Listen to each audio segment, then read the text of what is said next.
All right, it's 9 o'clock. It's time to call the meeting to order. Today, there's several items for commission action. The first part of the meeting will be a discussion, and there's two parts of that, A and B.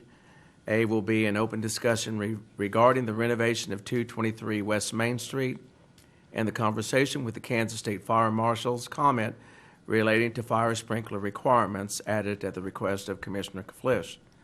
I also added a request, and that was an open discussion regarding updates on the resolution of code issues at 223 West Main Street. So we will begin with item A, the open discussion concerning the Kansas State Fire Marshal's comments in relationship to the fire sprinkler requirements. Mr. Mayor, I will recuse myself from that discussion since we don't share stock in the business. Thank you. No action's going to be taken. No. So, I could ask, come back in and sit down. Have to leave. It's up to you guys. yeah, he can, He he says can say no, it. it's technically It's his not fault. an action Yeah, item. we're just discussing. There is not an action.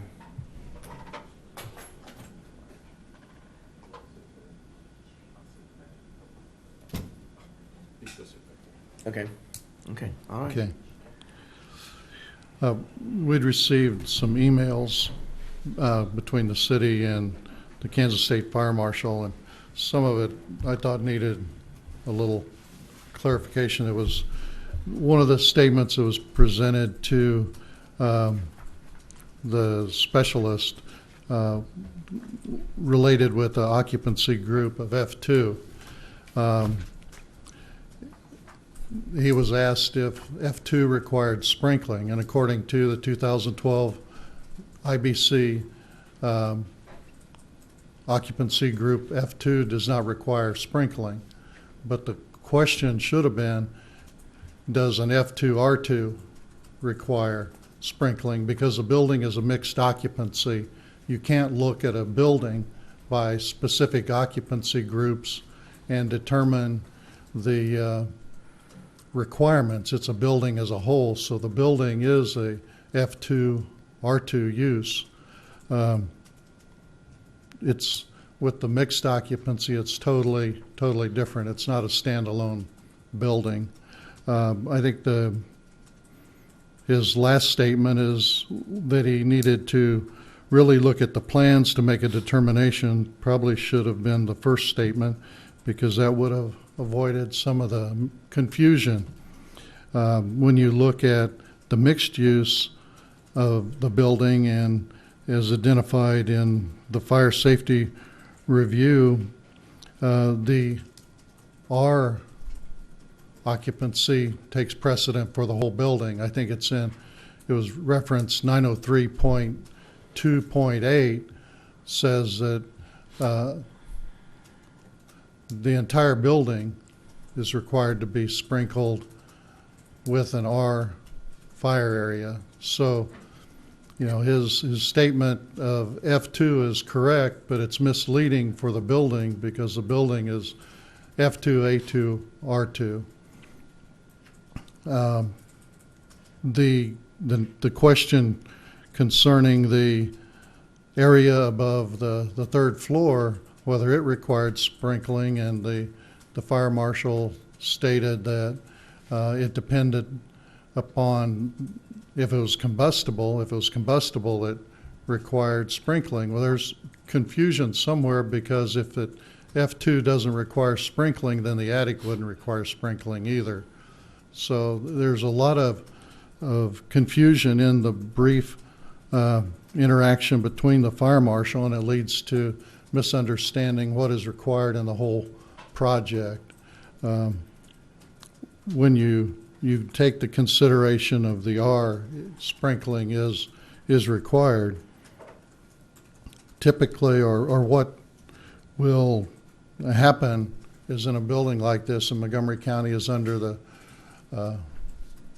jurisdiction of the state fire marshal to review shop drawings and submittals regarding fire and sprinkler that, as they're developed by the engineer, they're submitted as a whole building. It's not by area. So the fire marshal would review, there's two submittal forms, the code footprint and the engineer drawings, and associated data will go with each one for them to review. So as the designs develop, they will eventually go to him, and then they will be involved in the final testing of the system. When you look at the question whether it was required, originally the code footprint called for a B occupancy. The B occupancy group doesn't require sprinkling either, but the project required sprinkling on the drawings. So it's evident then that the R took precedent at some time to require the sprinkling of the whole building.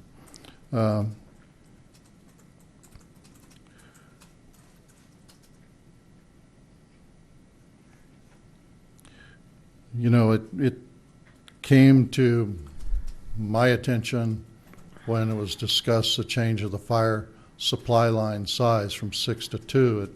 You can't cover the same area. That's when I began questioning what had transpired, the reduction of area, reduction of pipe size. So that's when the first question came up of what had taken place.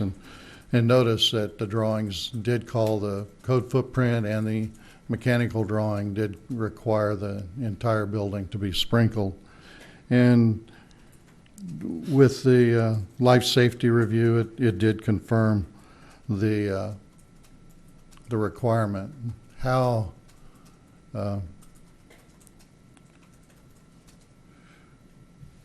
let's see.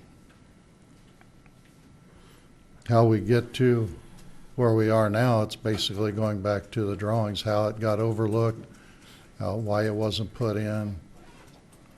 You know, that wasn't expressed, but we have received communications that the designs are being prepared and getting ready to be submitted to the city, which will then submit them to Pool Fire Protection for review and comment then to the fire marshal's office unless they go to him sooner. So, but I did want to clarify when you look at just the communications between the city and the state fire marshal, that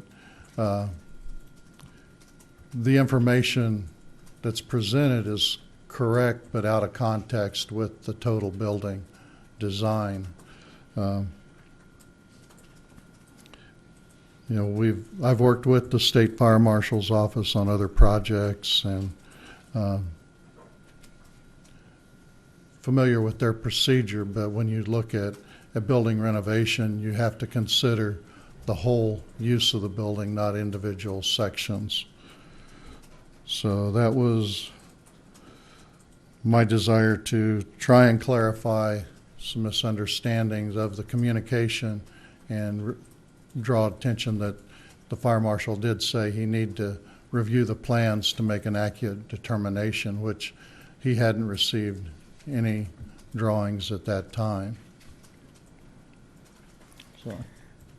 Thank you, Leonard. I have a couple of questions. Following this process is something that is very new to me, so I've just been trying to listen to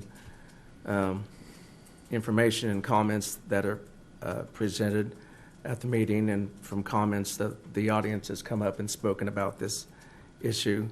But, you know, the original plans did show for a 6-inch water line that was specifically dedicated for a sprinkler system, and then it got changed to a 2-inch, which would be considered like a service line. Would that be a fair assumption to make? Well, the size of the line depends upon the area of coverage and the Okay. demand for the system, and it just indicates a smaller coverage coverage area or and also it can be, well, basically smaller cover areas. That's, Okay. If the original plans called for the entire building to be sprinkled, and then if that was changed, then who would have signed off on the change that would deviated from the original plan? I mean, would this have gone through? Who would this have gone through to say, we have the original plans here, and we're going to change this because we've determined that this is C2 now. So that changes the aspects of what we're going to have to do to meet code for the building. So how would that process work if I was the architect or the contractor, or, I mean, how would I go about doing that?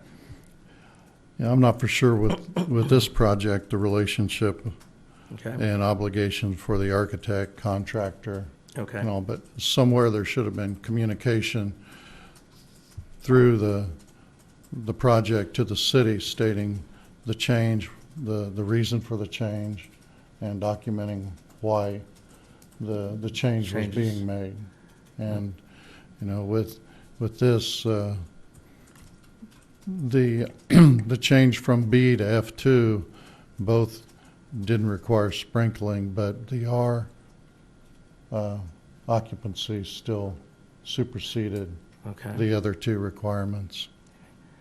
At that time when the changes were made, then would there be, with that code, that footprint, those documents would have been on hand that would have shown these are the changes that we were making, so they would be in addition to the original plans that were on file for the building? I believe the city ordinance required documentation to be submitted by the project architect to the city justifying the changes, and there should be some documentation of why the change was made and justification through the code for the elimination of a system. Okay. If those documents are on file and they exist, then would there be a reason why those documents wouldn't be released? Aren't they part of the building permit? And those would be correspondence relating to the project. I would have to double check, but I think they might be under open records as a process Okay. of operating and doing the duty, because it all ties back to the inspection process. So, I don't know, at that point, communications, Jeff, communications and the operation of the inspection, would they fall under open records? There's one section of the,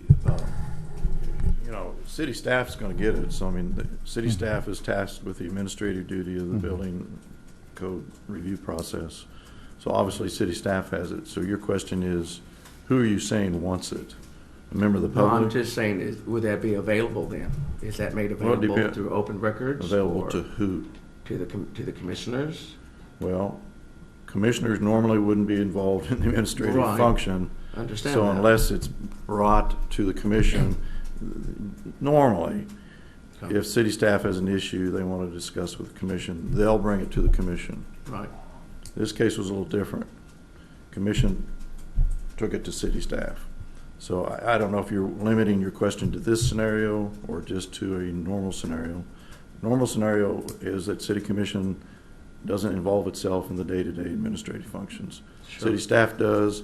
If city staff is worried about a case, let's say because of liability exposure, then they would discuss it with the commission in executive session and bring it to the city commission in executive session. Now, if a member of the public wants something, like say an architectural drawing, there's that exception that says if the city possesses a document prepared by someone other than city staff, the city doesn't have to disclose that because it's technically not their document. So Okay. Now, as far as letters and communications, I think they would be subject to disclosure because unless there's another, and I obviously didn't research this before coming today because I didn't know you were going to ask me this question. There are certain situations where correspondence between members of the public and the city are not subject to KORA disclosure, and there are some where they would be, but it kind of depends on the nature of the correspondence. Okay. You mentioned potential liability issues, and with this case that we're dealing with now, that would present itself if you're talking about a facility that would be required to be sprinkled throughout, and it wasn't. That would present liability issues. Would that not be the case? No, not necessarily. The city has the Kansas Tort Claims Act to protect it, and there's certain types of functions that are exempt from liability, and this might be one of them. Again, I didn't know you were going to ask me the question, so Sure. I didn't research it before coming today. But cities do have some immunity from liability. I understand that, but the fact that you brought that up, if there were some liability issues that the staff had concerns about, then they would have eventually brought that to us. So They take would it to city manager, senior manager, then if he thinks it's significant enough, would take it to the commission. Okay. Normally an executive session. So if that was not okay, if that was the case, then this would have had eventually should have come to us instead of us going. I mean, that's a judgment call. Sure, but you can see the point I'm trying to make. If I felt that there were some liability issues tied to this that put the city at exposure, then wouldn't I have an obligation to become involved, being sitting as a governing body, as a commissioner, to say, hey, there's some unresolved issues here, and then I would reach out and say, what's the resolution? What are the issues that are we facing? And have you come up with resolutions to address these issues? So if I felt like I was not getting that information back to me, then wouldn't I have the right to say, okay, then I'm going to put myself in the middle of this because I want some answers. I'm not interested in it's been resolved. I want to know how it's been resolved. I want to know what the issues were, what the resolutions were, and does that remove the barriers that were presented on this particular brewery in my case. So I understand that's something that the commissioners normally don't get involved in, but this was something completely different that we faced, and I know we've taken a lot of flack over it, but I'm looking at the liability issues that potentially could be involved here. So this was a lot different than what normal business that would come before the commission. So that's the point I'm trying to make. I understand that that's that normal business, but this wasn't a normal scenario that was put in front of us either. The problem that I had as an architect, I recognized through my profession that there was an issue with the reduction of size. And as that, I was obligated. I felt obligated to bring it to the attention of staff that there was a change. And once noted on the drawing, the change brought it to their attention because, how could I as an architect sit back and let it progress knowing that there was a life safety issue in the building, particularly for the apartments above. And that's when I brought it to the staff's attention. And, the original drawings I had requested because of the change in the water meter location and the explanation that the location had changed from the northeast corner to the middle to the west wall out to the curb, and had the impression that by our decision to change the location, we incurred additional costs to the building owner and contractor. And looking to see on the drawings where the water meter was intended to be located in that service, and then noticing the requirement in the code footprint and also the notes on the mechanical drawing with the riser diagram that the building was to be fully sprinkled, I brought that to the staff's attention and suggested an independent review because I felt as an architect I was obligated to draw that attention, knowing that a safety feature of the building had been omitted. So I was in an interesting predicament both as commissioner and as an architect, and as an architect felt obligated, and then not knowing what the staff had seen or observed, even though the project was late in construction. That's why I felt I needed to bring it to their attention. I understand that, Commissioner Kaflish. Like I said, I just wanted to make, what involvement, what information I knew about it, because I'm very limited. I'm not an engineer. I'm not an architect. This is the first time I've had a chance to sit on something like this, and it did present a multitude of issues. But my concern was if the changes were made, what was the justification for the changes, and did that also change the code requirements by making the changes? That was my concern, and then the bottom line was liability issues. When you're looking at a major investment in the community, I understand that, but you also have to look at it as a safety factor too. If it could be that the process could move on and nothing would ever happen, and that would be the end of it. But if something would happen and someone was injured or someone lost their life, I don't know what type of a dollar amount you would put on that. I don't know whether... I can't tell if you asked me a question or not, but the scenario that went down here, I've never been asked whether there's a liability issue. Commission's not asked me that. Staff really hasn't asked me that. Everybody's just going on their own self-made decision-making processes. So, it's one thing for you to conclude there's a liability issue. There's another thing for an attorney to conclude there's a liability issue. That's never happened. That's my only point. I mean, I understand the life safety. I also look around town and see all the second-story apartments and all these older buildings that aren't subject to the same scrutiny because there's been no remodeling to trigger it. And they're in much worse shape than this building. So there's a lot of fire traps in town, a lot of life safety issues, and I understand that, but this one's under scrutiny. Well, it should be because it's a renovation, and we passed the 2012 IBC, Right.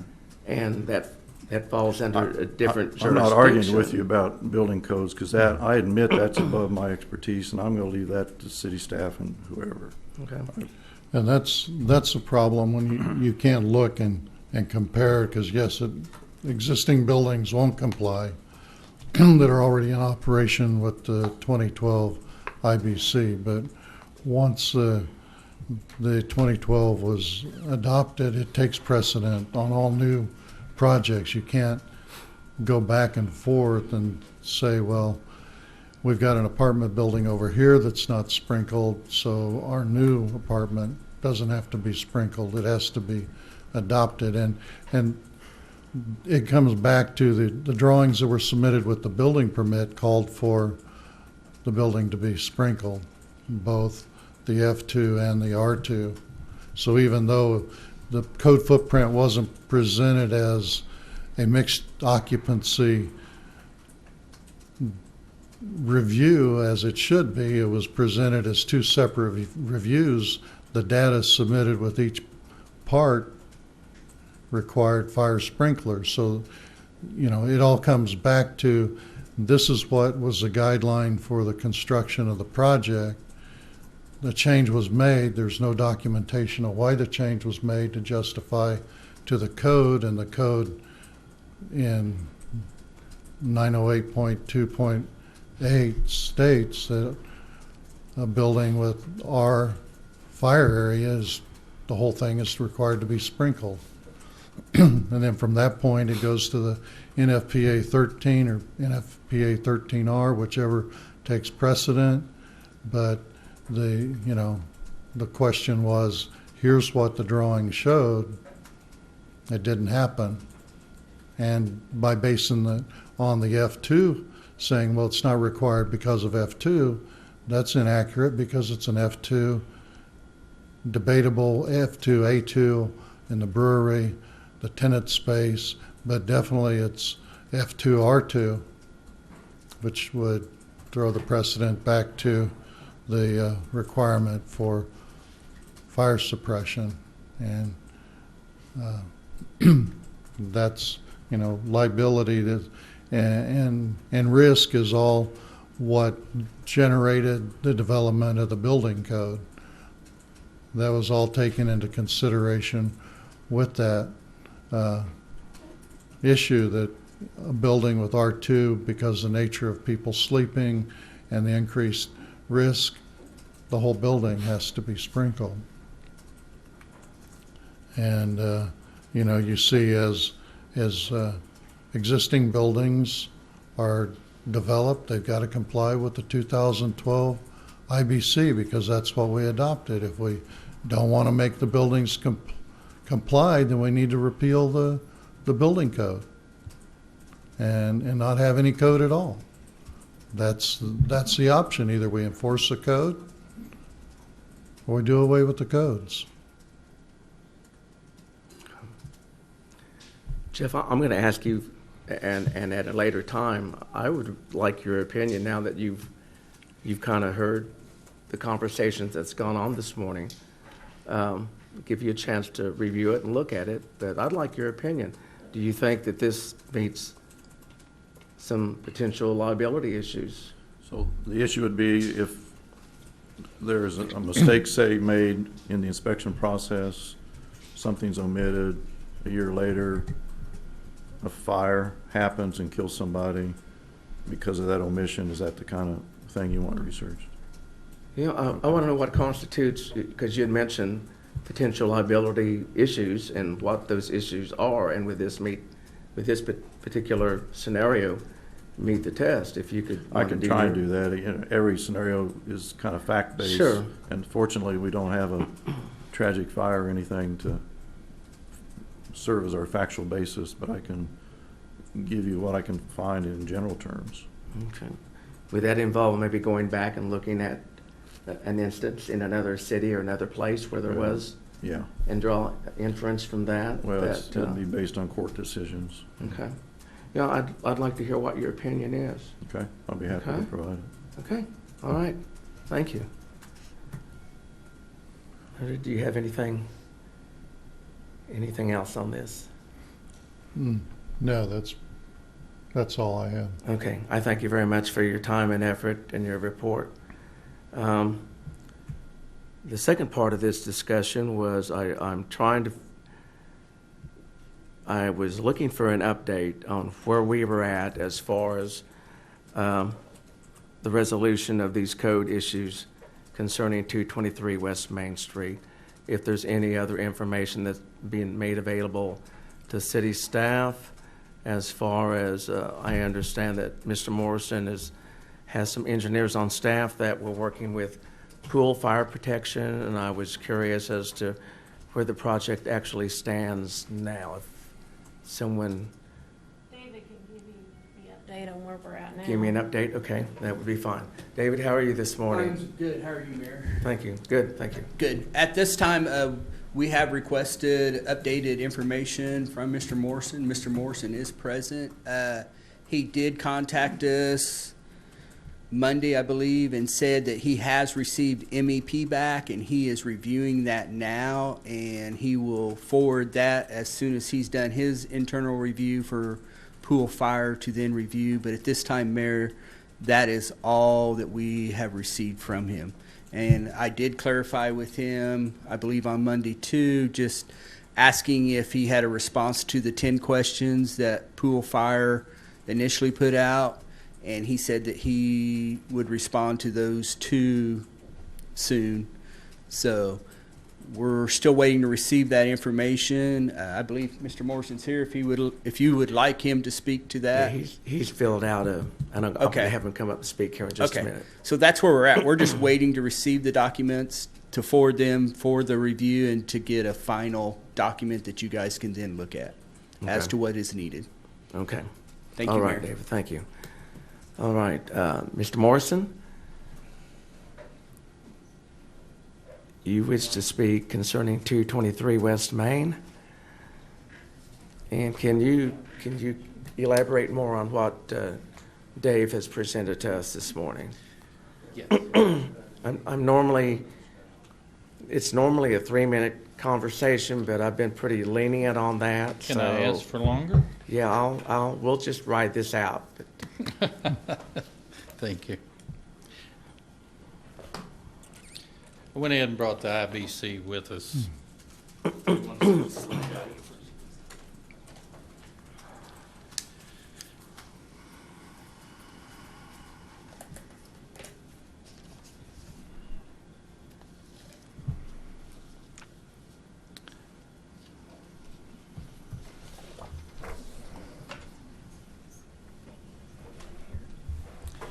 I do appreciate the city council's involvement. Excuse me. Leonard? I'm sorry. Okay. I do appreciate the city council's involvement in helping make sure this building is safe. Yes. Just a minute. They need to fill out If there are people in the audience that are wanting to speak, that's what I've been advised. There are some forms, if you could fill those out and give them to the city clerk, please.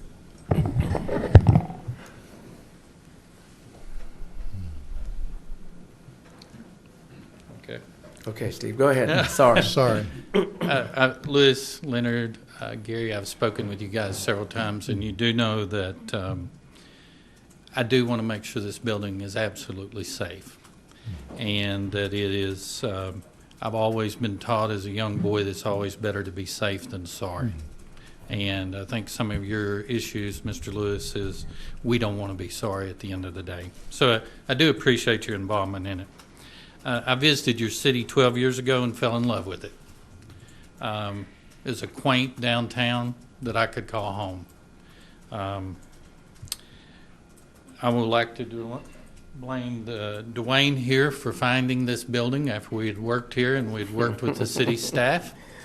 And I said, Dwayne went out and found this building that we could buy and make an investment into the community. I bought the building in 2018 and began the vision. I engaged a local architect here and worked with Robert and Jessica Box with Indy Brew Works to make this vision come about. The local architect that I had hired submitted plans to the city building permit office, and we were given a permit to start. 50 dumpsters later and 2,000 man-hours, we cleaned this building out. We completed all the city inspections with Don Cushing. On each inspection, we addressed and corrected every item that we were told that needed to be corrected. In April of 2019, we were at the building stage in which we needed to submit to the city shop drawings for the fire sprinkler system. I submitted those drawings to Don Cushing, who then forwarded that to Sean Wallace, and I have a copy of that email from Sean Wallace that said he is good with the sprinkler system on the brewery and the second and third floor of the apartments. Was approved by the city fire marshal. Once those shop drawings were approved, and let me take a sidebar here just for a second. Leonard, you are correct that the mechanical engineer did have a 6-inch line coming into the building. We've had this discussion in the commission. That 6-inch line was to be split with 2 inches going to the apartments, 2 inches going to the sprinkler system in the apartments, and 2 inches going to the brewery. Remember, we had the discussion that I was under the understanding that the would be metered inside the building. So we were going to bring a 6-inch in, and then it was going to manifold and be metered in the basement. The drawings didn't, they called a separate 2-inch line and a separate 6-inch line. Well, that's what I understood. So, Yeah, that's a point. The drawings indicated different than what was in, because you can't bring in a shared line for domestic use and sprinkler use. A sprinkler line has to be dedicated strictly for the, what I was understanding, it would be split inside the building, and then once the sprinkler system went off of that, then yeah, that's the way I was yeah. well, It's from the main, and it called for 2 lines. okay. We proceeded with FireX to install the approved fire sprinkler system. We installed the drywall, the trim, the cabinets, and the paint. During the painting process, we applied a 2-hour non-flammable paint to all firewalls and all stairwells in the building. We had submitted that fire paint, which we bought here at Sherwin-Williams. I call it fire paint. You architects have a fancier word for it than that, but we submitted to that, and Don approved that paint, and that would give us adequate fire protection or non-flammable. In June, I had a discussion with the architect that Mr. Commissioner Kafish had concerns about the misclassification and the code on the building. I understand at that time that Leonard Kafish, Commissioner, had been in the building and had inspected the building. I've never been in the building. Okay. Never been in. I just was told you were, so Nope. that's all I'm going. Didn't see you there. No, Okay. no, and I have not been in the building at all. Okay. I totally relied on and depended on the professional architects and engineers that I had engaged to make sure that this correction on all codes were corrected and revised and sent to the city on this project, and they were submitted to the city. On June 18th, we asked from the city a formal list in writing for all remaining issues and inspections they would require to final the building. We did not receive that response until 6 weeks later on July 26th. From July 26th, correspondence we were given that we had until 2 weeks later to issue an MEP drawing on the 2nd and 3rd floor from an engineer and a fire sprinkler system fire engineer drawing. If we did not produce that by the 15th of August, we would be given a stop work order. I had requested this on June 18th, and 6 weeks later I was finally given it and said, if you don't have these items in place, then we will issue a stop work order. The two-week time frame, I don't know who came up with that, but that is absolutely an inadequate time for an engineer to do a complete drawing totally independent of what we have done with the other architects and engineering.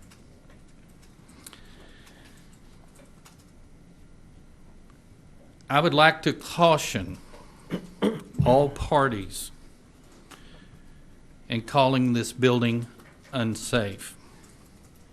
I would like to remind the commission and the city that this project is still under construction and has not been final or an occupancy permit given.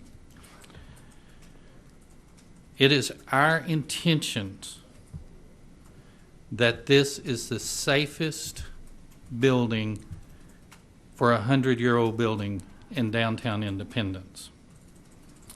So, I have some questions for the commission. How do we move forward?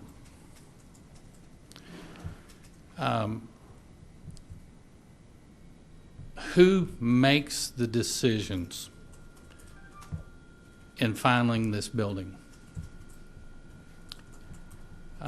I was given a email from David that Leonard Fish is now in charge of inspecting in charge of the building process. Are you the man that we will go to for our final inspection or questions about where we move forward? I guess I haven't seen that email. David, could you send him that email, please? Do I go to Don Cushing, who's the city building inspector, and move forward? Do I go to Poole and Associates, who is the contracted third-party code review guy? I'm not really for sure. Can you guys answer Yeah. that question? Your relationship is still with the city. And the department head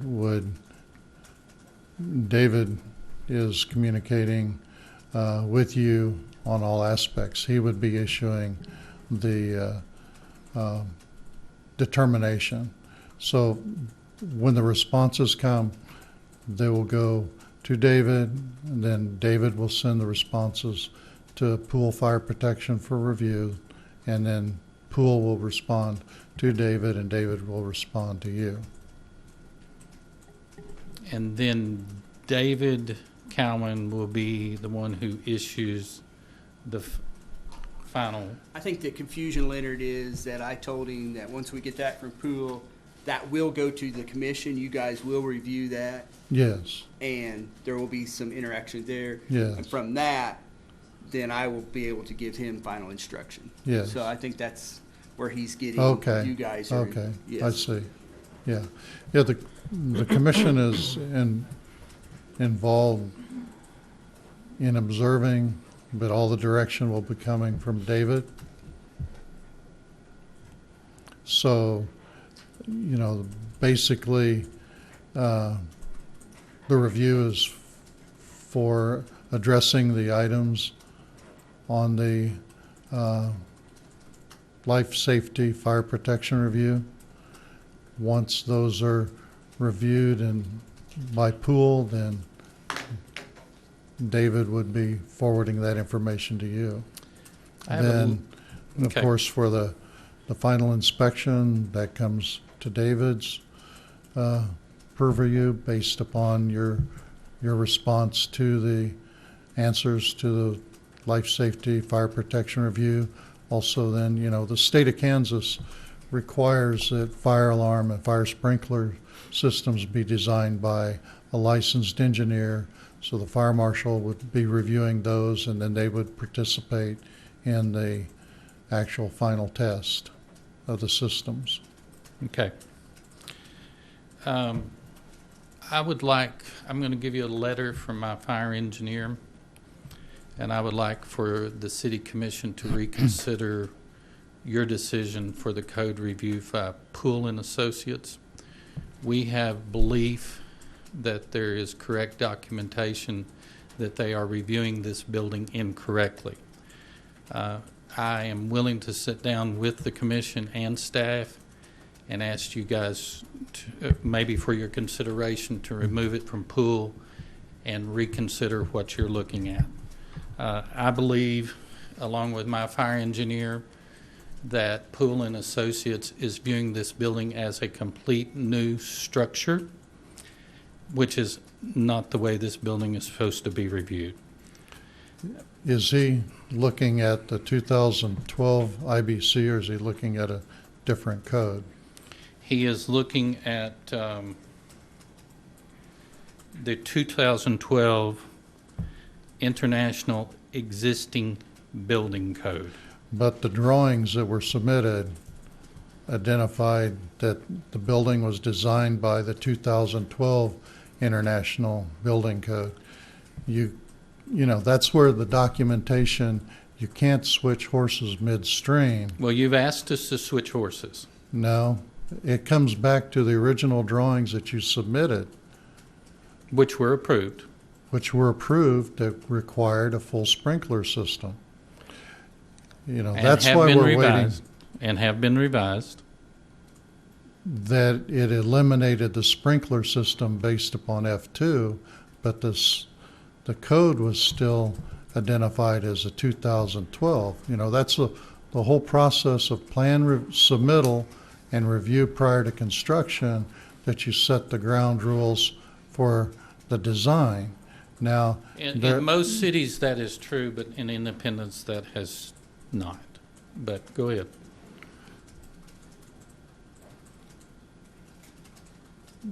I submit plans in all over the state of Kansas and Missouri and Arkansas. Those permits are never issued until the stormwater guy signs off on it, the fire marshal signs off on it, the city permit, on and on and on and on, water department, all of those even in some cities, it's required to have a sign off by the utility companies, gas companies, electric companies. We submitted plans here, and we were issued a permit.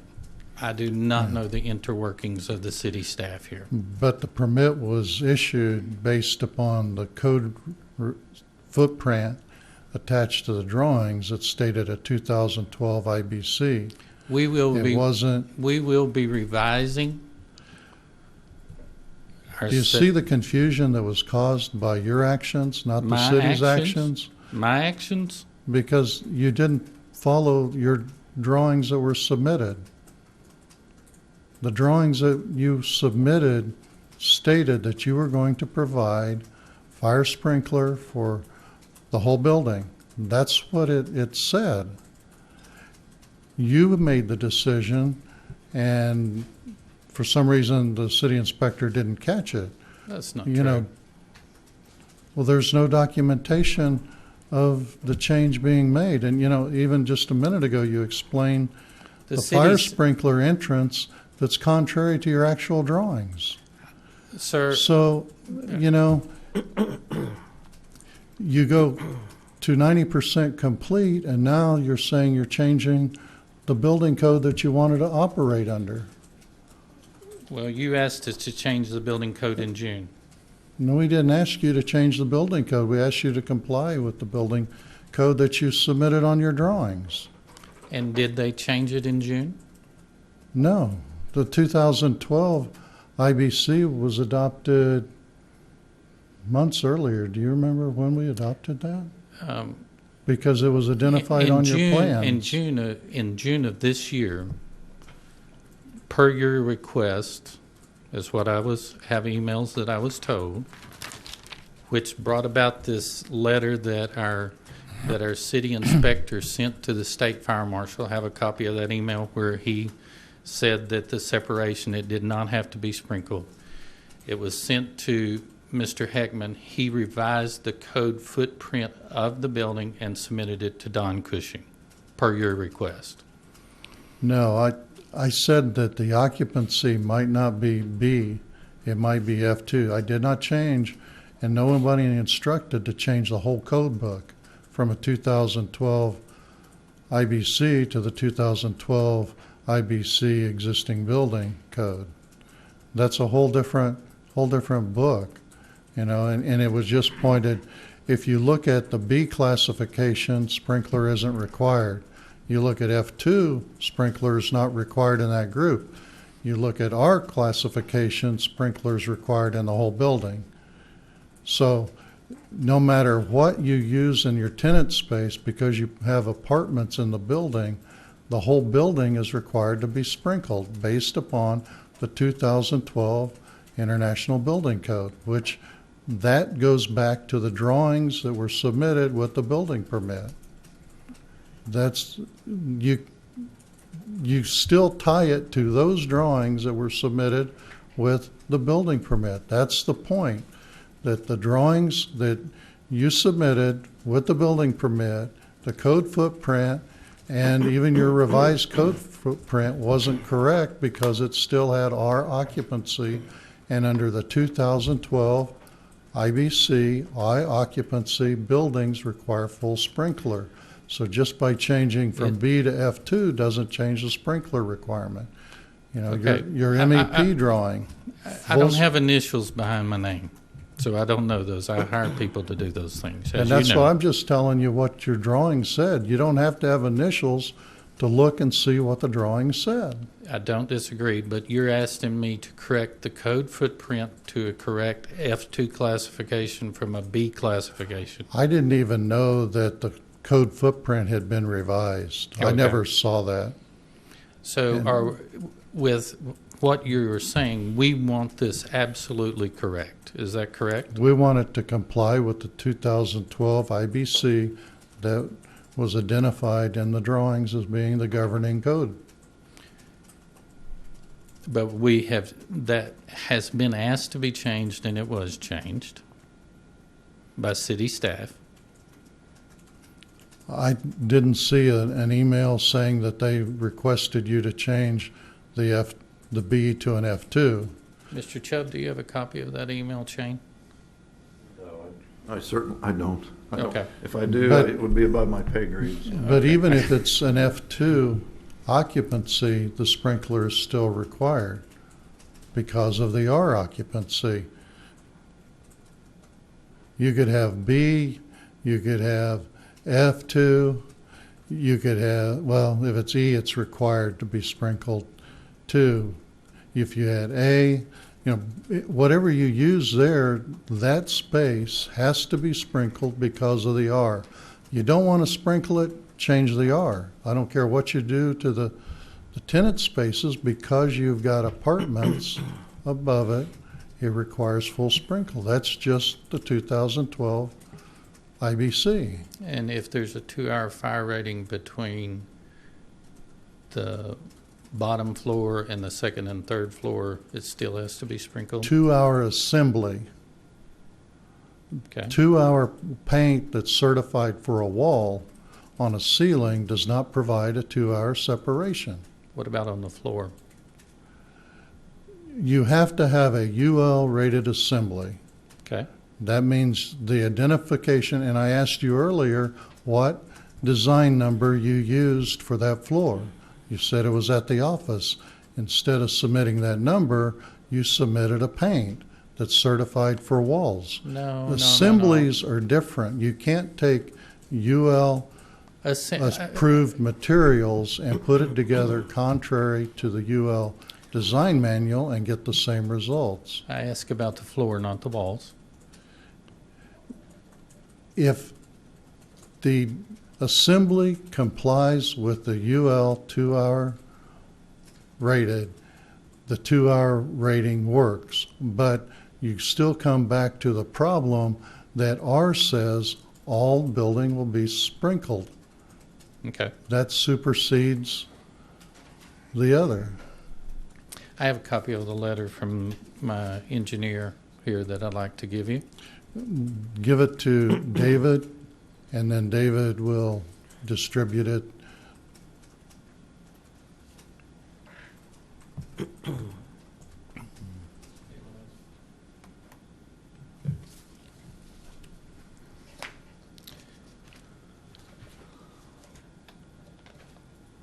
I think that we need answers to who, what, when, and where. I was told, and I want to make sure, if I give you guys these engineering drawings and the MEP drawings, that the stop work order will be lifted. Okay? Because you can indefinitely hold a stop work order on this side if you so choose. If a stop work order is in place, if you follow that code, then there is no work to be performed. Mr. Box needs to put the venting in, which will require penetrations through the outside wall. That will be work. So and I understand that they've been told that they can do that. Is that correct? David, did you notify Mr. Morrison regarding Yes. that work? I notified him that could proceed, but I gave a word of caution because of the UL assembly of the ceiling, and we believe potentially a fire sprinkler could be put in there, and I did not want Mr. Box to have to put work in and take it out. I just wanted them, they can proceed, but just take under caution that work could be done on that ceiling, and I don't want to create extra costs. So you notified that they could do the work, just beware Yes. that you hadn't received.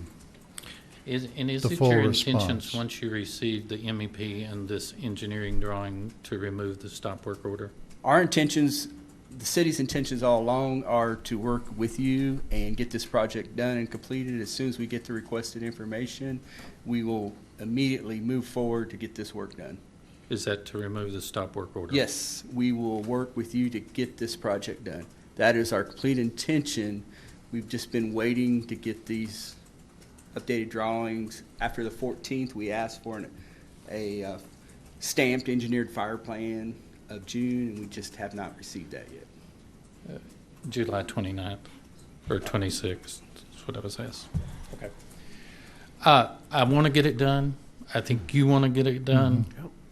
I think we need to get it done. But I think the further we drag our feet and delay, I think it just keeps on going.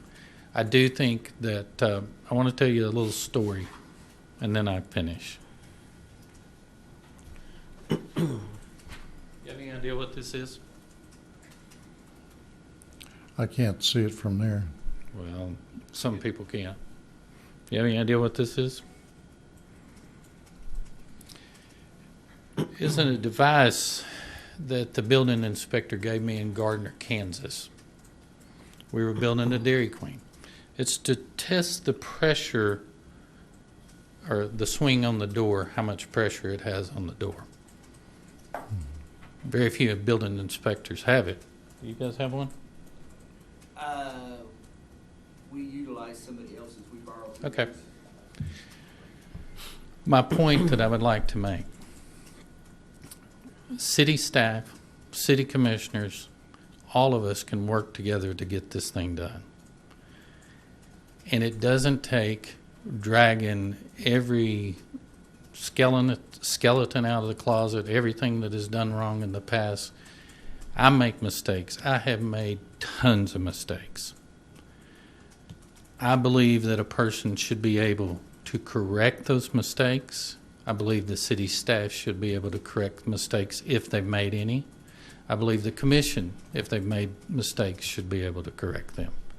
I think all of us should work together to get this brewery open and get the apartments finished on the second floor. You have to work together. We can't be at each other's odds or afraid that we're going to have a liability issue or afraid. We've got to work together. And I encourage you guys, and I give you my full cooperation to work with the city commission, the city staff, whoever it may be, to get this thing done. And I want to thank you for your time. I think Okay. I'm that's sorry it what- took longer than 3 No, minutes. that's okay. I knew that going in. I think our desire, my desire, is that it be completed as soon as possible too. And I know David has tried to respond quickly with the information, and that's the goal. As soon as the information is received, the same day it'll be out and get the responses to you as quick as possible. Okay, thank you. Sure. You know, Mr. Morrison, I think we are giving you that opportunity to get this resolved, because we want to see it open too. It's just unfortunate that there were some changes that occurred that created some potential code issues that have come up. So he didn't make the changes. I didn't make the changes. My fellow commissioner that sits over here didn't make the changes. So, and as far as the building being safer than almost any other building in Independence, by right it should be, because you're complying with 2012 IBC. You're complying with that code. The other buildings that already existed, they met whatever code was in that they were adhering to at that particular time when they were built. So that statement is correct, but that is what the governing body has agreed to to pass that document as being code that we were going to follow. And it's something that I can't pick and choose which ones I want to follow and which ones I don't. It's adopted, and that's something that we would hold whoever that comes into town that's willing to take a building and do a renovation of it. That's the standard that we would hold them to. And coming in and looking at a building, they would also want to consider not only the condition of the building, but what the upgrades and everything would be, and that would determine whether they would want to invest that particular amount of money in an old building. Maybe there was another building that didn't have quite as many needs or problems that We'll one blame that it was on Dwayne, I selection. agree.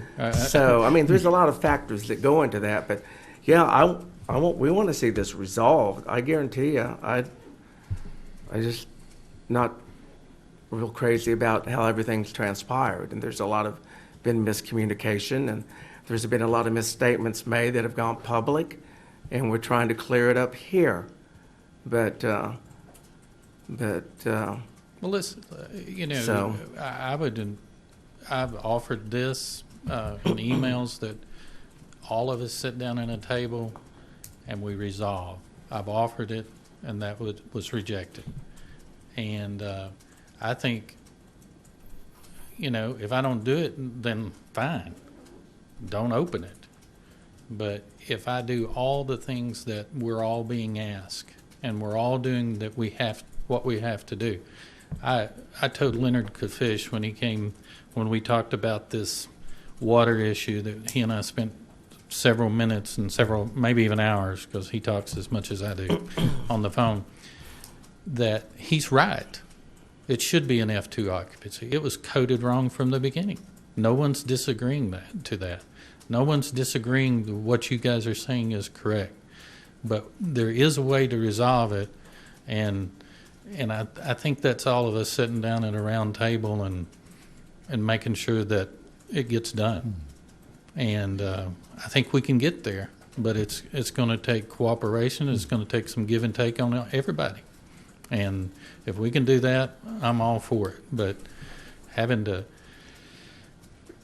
address everything, I don't care, publicly, and, set a meeting and those are canceled, and have to be at a 9 o'clock commission meeting that I heard about yesterday at 6 p.m. Those are hard things to do, but we can make it happen. And I'm willing to sit down with staff, commission, anybody, and let's get this thing where it needs to be. Okay? Thank all you. right, thanks, sir. All right, I have a couple more that would like to come up and speak. Brent, you're up. You're next. I'll try to be real nice. I know Leonard real well. He's helped us a lot in the past with the old Dairy Queen. When I moved here in July of 2012, I think a lot of people misconstrued who I was. Like, who's this old boy from Texas coming up?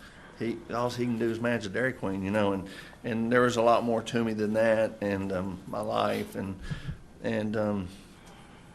anyway, as we started doing things, and I looked at that old store, and I've spent my whole life running restaurants and remodeling restaurants, and going in and developing them and increasing sales and training staff and moving to another one, and that's what I did. And when I went to work for the Grimes family, well, there was our goal was 5-10 restaurants in 5-10 years, and I could have moved to Monat, Missouri, or I could have moved to Independence, Kansas, and I chose Independence, Kansas, because I loved the town. I thought it was beautiful and had a lot of potential.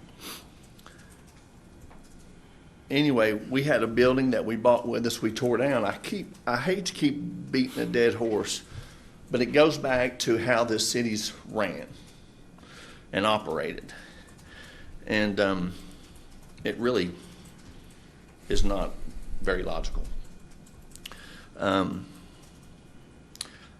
We tore that building down. We covered that deal with a lot of rock, that lot. Leonard made plans for us to remodel that Dairy Queen, add 1,000 square feet to it and make it a 50, 60 store restaurant. That took about 6 months. And then we Took about a year, though, to get 3 bids from all the local vendors. So it was a 1.5 year process, and the city kept sending me letters. You can't park on gravel. You got to have gravel. You got to have a hard surface parking lot. You know what I mean? And I got all these letters, and they kept coming to me. And they kept being upset because people was parked on freaking gravel. You know. And I said, well, man, we can't do anything until I get these bids in and we remodel this building. You know, we want to do it. Well, when the bids came in, they were more than what we built the new Dairy Queen for, basically, to be quite honest. So finally, the Grimes family, just one of the partners died, and they said, we're not going to do this. You know, we're looking to get out of this business, Brent. If you ever think you can buy it, you know, start thinking about it. And so that's what I started doing, you know. And when we had our incident in May of 2017, well, that's when we bought it. And the Grimes family settled with the insurance and things of that nature. But nevertheless, we finally got a guy to show up that would do a parking lot for us. I mean, you know how hard it is just to find somebody around here to come do something for you? It's not very friendly. And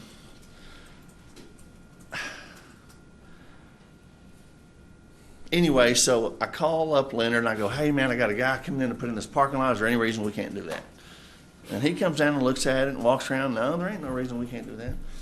And then I run into at that time, the building inspector, Jim Ingman, and I tell him, I run into him at a store down the street, and I said, hey man, we're finally going to be able to put a parking lot, and this is on a Monday. These guys are coming Thursday night. And they had done Parham's parking lot. They had done the CPA's parking lot across the street from Arby's. And then they get to our parking lot, and Jim Ingman goes, oh, great. But nobody said, Brent Littleton, don't forget to get you a building permit. Okay? So they show up that night after we've dumped a load of hot asphalt to get that parking lot up, and Jeff Hull says, I'm spreading this because it'll be a lot easier to pull up than it will if we don't. But the sad thing is there were city officials sitting in the parking lot across the street in the car wash. And as soon as they pulled up and started working, these officials walk up and go, hey, you can't do this. Y'all ain't got a building permit. Anyway, the next day I get up and I go to Monette, Missouri, because I got a training going on over there. And I drive by the building. I don't even realize this happened. And the parking lot's there. And I go, great, looks good. And I get a phone call from Leonard, and he goes, hey, we got a problem. I go, what's that? And he goes, well, we didn't get a building permit. I said, well, I talked to you about it Monday. You came and looked at it. I know, but I didn't think you had to have a building permit for a pre-existing situation either. Your parking lot improvement, you know. We got a meeting with the city at 1. Cowan was there. Jim Ingman. Mickey Webb was the city manager at the time, yada yang, yada yang. So we get approval to go ahead and leave it there. We'd moved a dumpster. We'd done all kinds of things just because thought it could, you know, and had people finally in place to get things done, and didn't have it just. I mean, did a lot of stuff just because I like to get after things and get things done, you know, but my point is, at the end of the day, all the problem I was getting from the city at the time that was in place was because of issues between one architect and another architect in this town. And that's the problem that's existing today. Make no mistake about it. If there wasn't an architect on the city council, we wouldn't be looking at these nitpicking issues regarding building code. Not that they aren't wrong, and not that they don't need to be replaced and adjusted, but I've seen Leonard treated the same way in the past that he's now just reversing the role and treating people the same way today. And instead of us building and communicating and getting things accomplished in this town, there's people that'd rather poke somebody in the eye and go, well, see, I got you this time. And that's what I'm sick of in this community. Oh, wait, hold up, Brent. This has nothing to do with anything between me and another architect, and I take offense that you're insinuating that that's what I'm doing, because it's not. This is purely based upon what the drawing said. It had nothing to do with your project. It has nothing to do other than the drawings said that. And it has, if any other architect did the drawings and the same thing happened, I would bring it up. It has nothing to do with them. It had nothing to do with them on your project. You know, the problems that came up with the pavement was after we had completed the design of your building. You called and did ask me, is it okay? I was not under contract with you. I gave my opinion. Yeah, I forgot. You forgot to get a building permit, period. But I did the drawings. I met with the city with you at no charge to you. I worked in your representation. You didn't pay me a dime. So for you to make accusations that what is happening with this renovation is based upon a condition between me and John Heckman is wrong. You know, I have never had an interaction with them. They had nothing to do with your project and me there. So, you know, you're going off base of the fact that the drawings stated what was going to be provided in the building, and it didn't happen. It has nothing to do about personalities and conflict. Well, I don't want you to think that I haven't seen you treated the same way. That's what I'm admitting here. You know, Leonard, at a time when he was really trying to help me to accomplish something, they put him through hell too. That's just the fact of the matter. And to get people coming into this community and making the type of investments that they are, and then on day here, we're 30 days out from being able to open a business. All this stuff come up, and they, according to them and the paperwork and the emails, I've got every email, the revisions have been made and things have been put in place, and we, you know, well, let's open a brewery and not open the top floor till we get the bottom resolved. But don't let the Box family sit here and lose everything when they come into this community and make an investment. Don't encourage other businesses not to come in here because we're dealing with a confrontational council or commission. I mean, how much tax dollars are you producing for this community or Lewis? Well, You're confrontational, it just says what the 2012 IBC requires. It said it on the drawings. That's it. It didn't happen. Once it came to my attention, the change had made and affected it, I went to the staff to notify them. They said, we missed it. I don't know what happened, but it was changed. It was moving forward to happen. You know, it's cut and dried what the code says. It isn't an issue other than the code said this. Their drawings that went with the building permit said, we are going to provide, and the code requires us to provide a fire sprinkler system throughout the building. It did not happen. The city did not make that decision. The commission did not make that decision. If you comply with the code, that's what has to happen. So our choice is either to enforce the building code and look and interpret a construction project by the drawings that are submitted, or we just open it up and we use the plans to show what we should have had.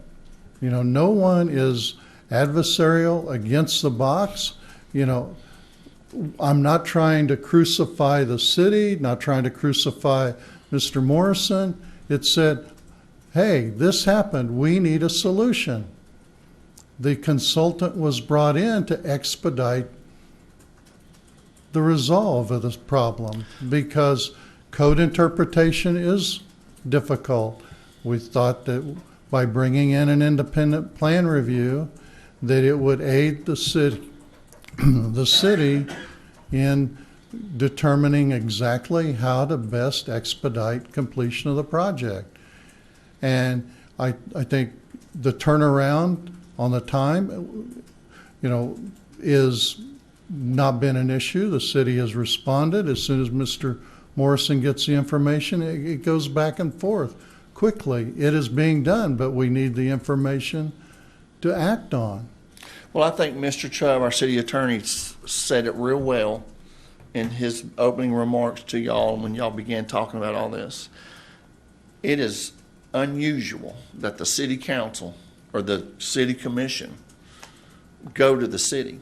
It sounds like y'all don't trust the people in place that you've hired to do the things you've asked them to do when it comes to inspections and Wallace and so you go out and hire another outside person to come in and double inspect the people you got that you've hired to inspect. And we've lost another city manager. When does it quit? And so. Well, I guess I think it's. He said it.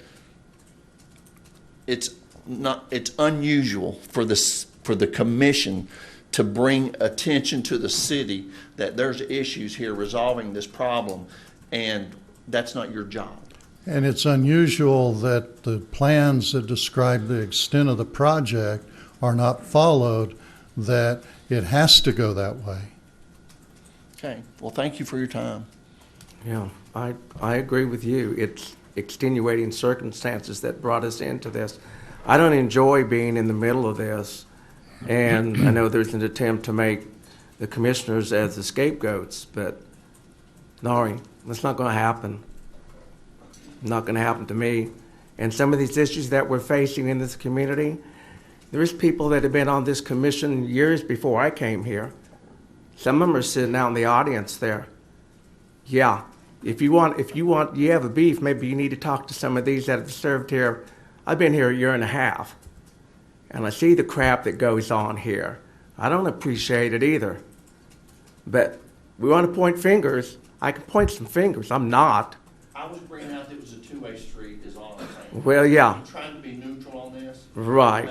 And there's ways to solve these problems, just like Mr. Morrison's pleading. Listen,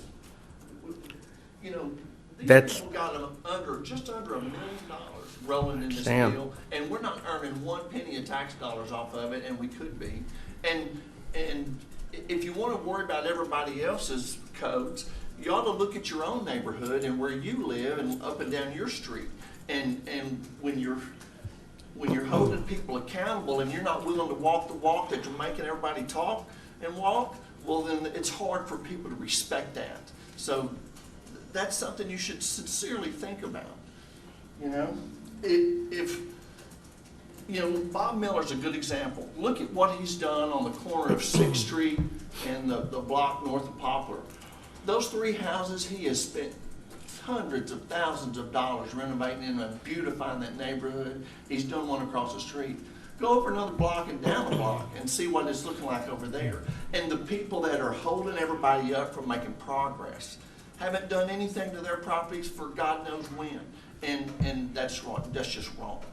It's just wrong. If you're going to hold people accountable, you need to be accountable, sir. And that's all I'm going to say. Well, all I'm going to say is that the problem is with the drawings called for a level of fire protection. That's the point. It's not the neighborhoods. It's not grass cutting. It's not weed picking up. It's not revenue. It's not anything. No one intentionally is trying to delay this project. Quit blowing smoke up my butt.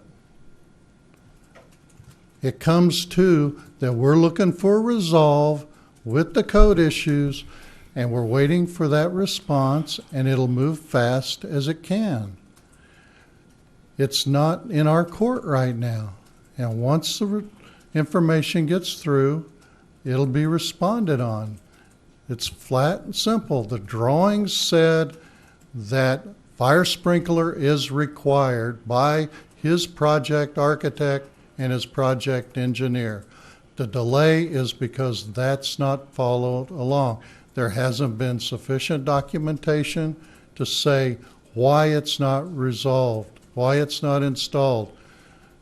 908.2.8 says an art occupancy, the building requires sprinkler. You got to change that to get where we're at now. And nothing has been submitted that alters that condition. Thank you for your time. All right, thank you. Mr. Mayor, Mr. Box asked if we could take a 5-minute break, just to go to the bathroom and let everybody take a deep breath, if that's okay, or you can proceed however. He's ready to speak now. He just asked. Let's just move this along. Okay. Okay. Robert Box. Thank you, Robert Box, Indie Brew Works. So I am the owner of the brewery itself. Thank you for allowing me to speak. Sure. I would like to start up by saying that, we're our own individual entity here at the brewery. We're not from here. I don't have any history of anything that's ever happened in town. So I have I don't know. I don't know anything about it. I'm not here to point fingers. I'm not here to do any of that. So you're not gonna get that from me. So, but I would like to say that, at the end, this is just me speaking. At the end of the day, one thing that separates us from everyone else in this room is that as this project gets delayed, only one person in this room is at risk of losing their house, and that's really me. So I know that there's a lot of people tied into this. I know that there's been a lot of people that have a lot of moving parts with it, and I do appreciate the effort that's been put in. David has been wonderful to work with.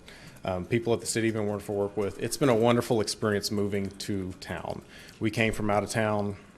We came from Texas. And when we came to Independence, we were recruited to come to Independence. We had people that were excited to have us. We had people that wanted to invest, and we had people at the county that had programs for us. And overall, it's been a wonderful experience. The issue, and the only reason I'm speaking at this, because I understand also that this is a transaction that moves from the city itself to the building owner, and I do not own the building, and I am just a tenant at the building. But at a certain point, this really affects me and my family and my 2-year-old son who's at home right now, probably more than anyone. Goodness, sorry. I would say I am not upset. I am not upset up here. I am disappointed at how this has been. I feel like this has been inefficient on several parts from several different parties. And the thing about us is that we've done, this is just for the record, this is just because I can speak and I'm just saying it. So I'm not pointing fingers, not blaming anybody, but we've tried to do everything that we've been asked of us. And we've done it with a smile on our face. And if we've been asked to fill out something for the city, we filled it out. Legally, right now, we can open legally. We've got our state, our local, and our federal permits. Like, we're ready to get going. But I am requesting from everyone involved that this be handled in as a professional and as an efficient manner as possible. And I know that this meeting has already started to get a little bit past that. Not pointing fingers. I know a lot of people have emotions tied into this. But at the end of the day, even this meeting itself, I found out about this meeting at 7:30 last night from Facebook, when it's something that directly affects me and my family. And I'm disappointed that that's the way and maybe that's like I said, maybe it's the way it's always it's just not public record. I mean, it's not. And I can understand that people are busy and that they are not going to necessarily call anybody that has anything to do with it. But at a certain point, that just seems a bit unprofessional to me. That I texted Steve last night at 7 and asked him if he knew about it, and he didn't either. He didn't know that this was even going to be discussed today. At 7:30 at night, we found out from Facebook. So I'm just asking that this be done professionally. It just seemed unprofessional to have this meeting with these discussions without having the parties that would have something to add to it not be notified until 14 hours before from Facebook. And like I said, I'm not upset. I'm not up here upset. This isn't me upset. I am disappointed about it. And I am, we're gonna get it open. We're gonna do just fine. I'm very confident about that. We've got a ton of support in town, and we have a lot of people that are really excited, and we really appreciate that. Anybody that sent us a Facebook message or stopped us on the street and told us how excited they are, like, we appreciate all of y'all. And I know y'all have expressed how excited you are too, and we appreciate that. And that positive reinforcement, that's what keeps us going, and that's what makes us excited to do this, because ultimately we picked this as a business. Not because we didn't want to be rock stars in town where everybody knew we were the brewery owners. I don't even care if, I really wouldn't even like to be up here talking. I would like it if nobody even knew we owned it, because we only did it because we thought it was this really neat concept that would add value to a town, and this was a town that wanted us. So we thought this was perfect, that we could go to a place that wanted us, and that we could add something to it. And the only other reason is because I want to send my kid to college someday. And I want to work hard enough. My dad worked really hard his whole life to send me to college. And I feel like it's my turn to send my kid. So, like I said, I'm just requesting that this be handled in as a professional and as an efficient manner as possible from everyone. So, that's it. I don't have any questions.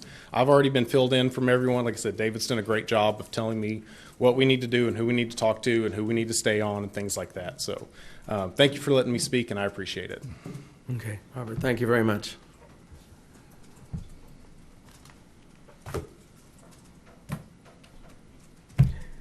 You want to take a 5-minute recess? It's up to you. Let's do that. Let's take a 5-minute recess, and we'll come back and we'll start on items for commission action. Will that work? Okay, time to resume the meeting. Meeting is back in session. Thank you. Lacey, how are you this morning? I'm good. Good. Okay, this one will hopefully be quick. I just Okay. wanted to bring this to your attention. It was brought up that there's a new cost share program through KDOT, and there is $11 million in current year funding with a one-time additional funding of $50 million. So I just wanted to bring this to your attention to see if you wanted us to submit an application. There is a project on West Maple. It is from the West Railroad right-of-way near 21st to Peter Pan.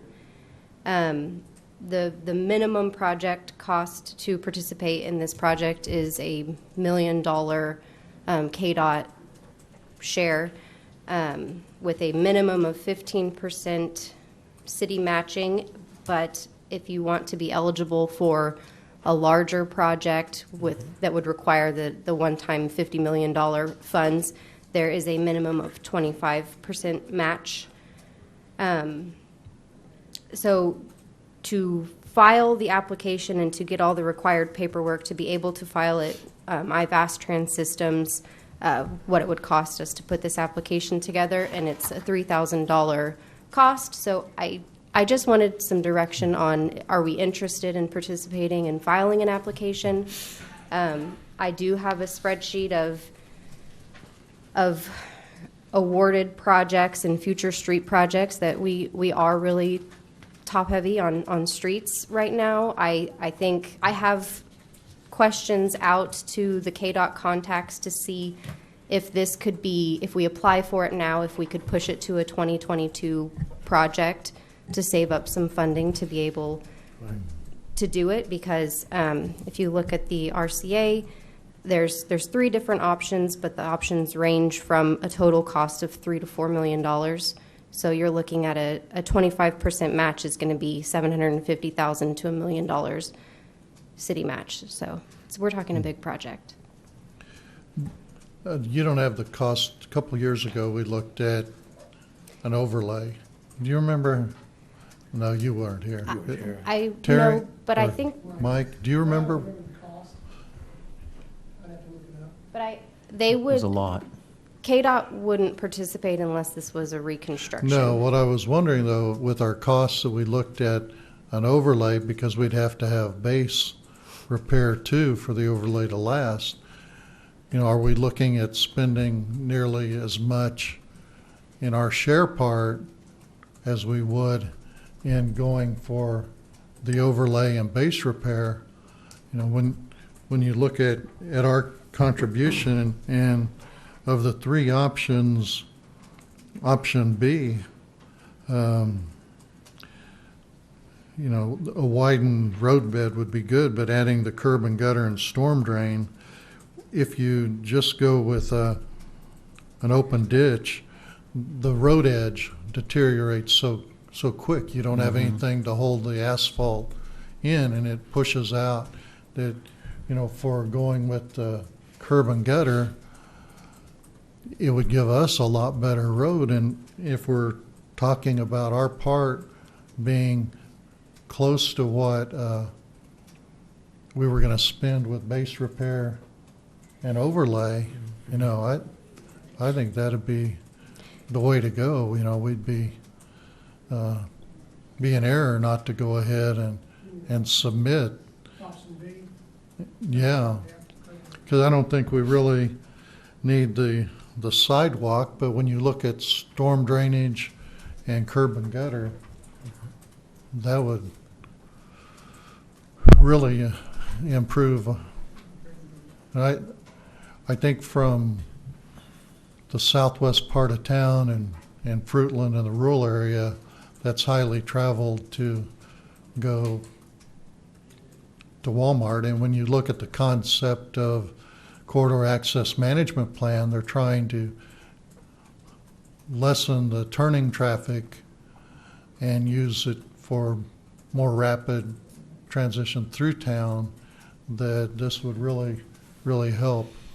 And you know, particularly our pocket, and even, you know, the milling and overlays that we're doing in town, we need to do, but if we had to detour money from those to address Maple Street in this program, it would be better to delay the mill and overlay and put the money here, because our other option is all the funds to do Maple Street, and there is a significant portions of Maple that have bad base, that it's going to take excavation and stabilization.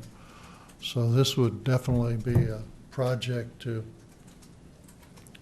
pursue. And that is the one I hear the most about, complaints, is this piece of road. I mean, I hear from different areas, but I hear a lot because it is highly traveled, and we get it through Facebook and different things about West Maple. When are you going to fix West Maple? That's the one we hear repeatedly. Yeah, as Leonard said, with no curbs, it always feels like the road's falling apart on you, because it is. It seems like every time I go across there, more of it's falling into the ditch. I don't know exactly how this project was picked, but it makes total sense to me. It's one of the worst stretches to get a mile of roadway done correctly, as Leonard said. I wouldn't want to just overlay it, but I think that would be great. And to risk $3,000 to apply seems like a no-brainer to me. it just, if we apply and we are Successful, successful, which we will be. we need to have Right. the money to do it. Sure, but when would we find out? I emailed them last night, and I made a couple phone calls this morning. I have a feeling they're going to tell me this needs to be a 2021 project, which we have. Yeah, that would be my guess. We have the C-CLIP that we were already awarded. That's a $1.4 million project, so about a $385,000 city portion already Yeah. that I'm going to have to budget for 2021. Yeah. They couldn't possibly expect us to do this in 20. There's just no way, since our budget's already set for 20. So No, but we also have 2 access management applications that are out that we're waiting to be awarded, and Yeah. they total an additional almost $500,000 that we've already got out applied for. So we're just if all of them hit us at one time, Yeah, it's a problem. we're going to have a problem. So Well- I just wanted to bring it to your attention that we may have to switch some stuff around. Well, this has, it's awarded, or they're reviewed twice a year, October and March. But the other consideration when we're dealing with our roads and rebuilding to this extent is pursuing a bond for the improvements. So, you know, if we're fortunate to get,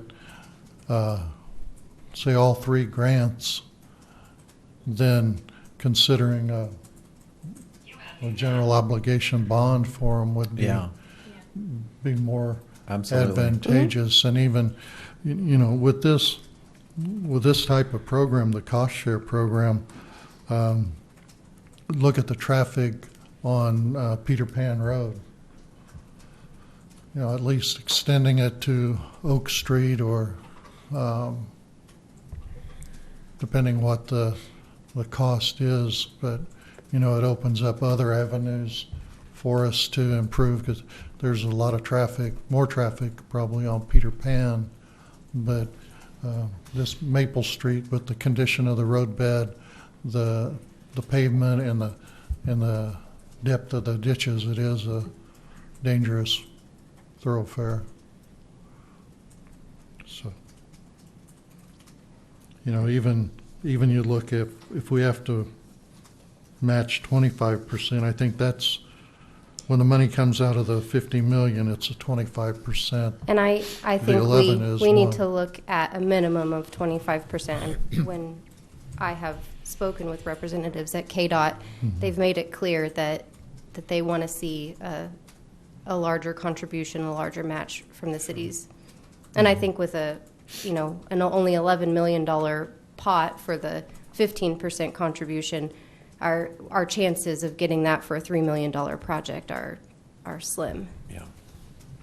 Yeah, but we did get 2 million for the corridor access management plan. That was pretty unlikely too. KDOT's really True. been good to the city. Let's do it. Yeah, Yeah. no. And the application would be at the 25%, correct? I think that makes the most sense. I don't think Yeah, we have I much don't- chance Right, if we don't, At the if we 15. don't agree to the 25% match Minimum. at a minimum, yeah. And Takes I it do to- want to point out, these are very rough estimate numbers. I mean, I called Sean last night and asked him to put this together, so it's very much a back of the napkin calculation, but something that we can use to go off of for the application. Do you know if, since we're going with a 24-foot wide roadbed, what's the right-of-way? Will the existing right-of-way, or are we going to have to do land acquisition? That I don't know. He did not mention that, but I'm not sure. That's a good question. That's something we need to, I don't know how, Mike, We have 20 now. is it? That's what I was, Be grabbing 2 more feet and then Huh. your gutter, Okay. your storm drain will go down the ground. So I think we okay, got a pretty wide driveway. Great. oh, good. That'd really be a good deal for the city. Okay. Yep, all right, moving, We need a motion. okay. I make a motion that we move to put an application together at a cost of $3,000 for Trans Systems to do preliminary drawings, and this concerns the KDOT new cost share program to reconstruct West Maple from the West Railroad right-of-way near 21st to Peter Pan Road.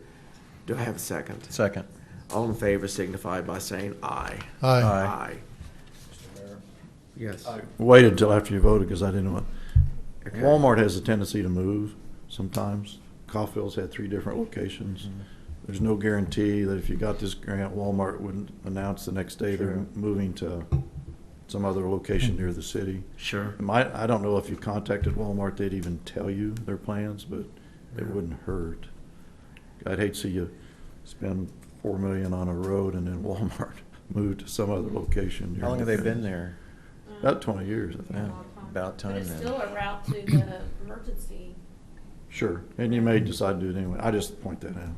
Wouldn't hurt to inquire. Yeah, and if we could look up the costs that we had projected for the repair and resurfacing, I think the people would, be interested to have the comparison to know, what we're really considering. The cost of the total reconstruction at the width. No, well, we had projected 2 years ago for the overlay and base repair. So, because you look at the money that's being requested for our share, it's quite a bit of money, but you look at what we're going to have to do something Yeah. to the road. Yep. And if we look at what we're going to spend to do that, and if we can spend, even 200,000 or 300,000 more, and now we get curb and gutter and storm drain, that we're going to have less maintenance maintaining because the edge won't roll, it won't push out, it won't deteriorate as much. We're going to save money in the long run in the life of the road.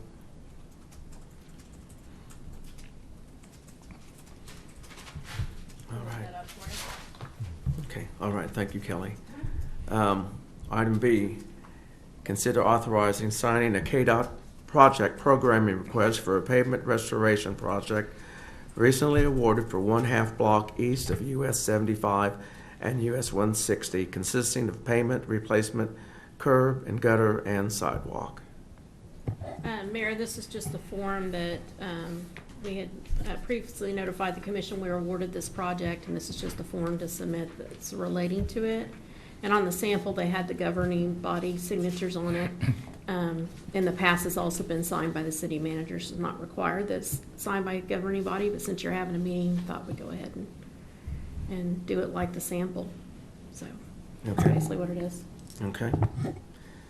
So the motion would be, I make a motion that we authorize signing a KDOT project programming request for a pavement restoration project recently awarded for a 1/2 block east of US 75 and US 160, consisting of pavement replacement, curb and gutter, and sidewalk. And do I have a second? I'll second the motion. All in favor signify by saying aye. Aye. Motion carries. Item C, consider setting a special commission meeting for September 25th, 2019, with the following items. Item number 1, consider authorizing staff to work with Montgomery County and cities within Montgomery County to consider developing an RFP to study consolidation of the 911 system.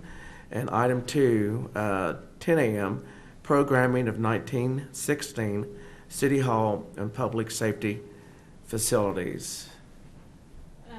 Mayor, it has been brought up before about the possibility of 911 consolidation during the last programming session, Right. and I think at other times.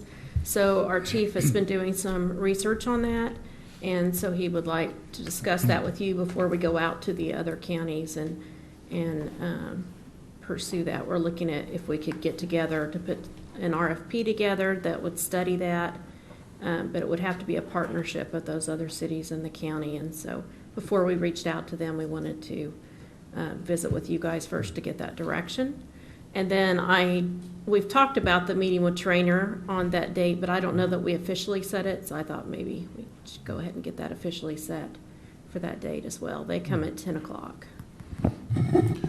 Do you think we should allow an hour and a half and move Trainer to 10:30?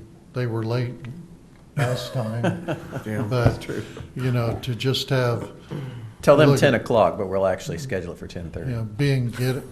to just have an hour to discuss and there can be some transition time if the discussion is done in an hour, we can, Yeah, that would be fine if you want to start at 8:30, and also we ask if. start at 9 and Start go at to 9 and 9 move to them to 10:30.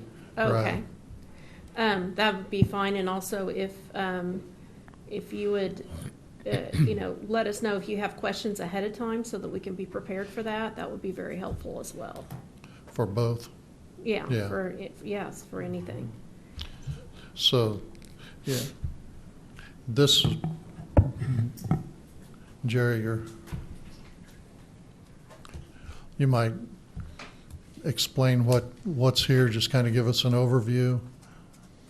In your handout, you just got information about the consolidation program, or? So what I did was, I know you mentioned it a couple times in past meetings when we were looking at this new building, and I had committed to the commission that I would get a report to you this year. This is that report that I committed to, and basically what I found here is that I thought I knew what consolidated dispatch meant. I've been through, my former agency went through dispatch consolidation process, and I thought that I had a pretty good handle on it. Turns out that I don't. Okay.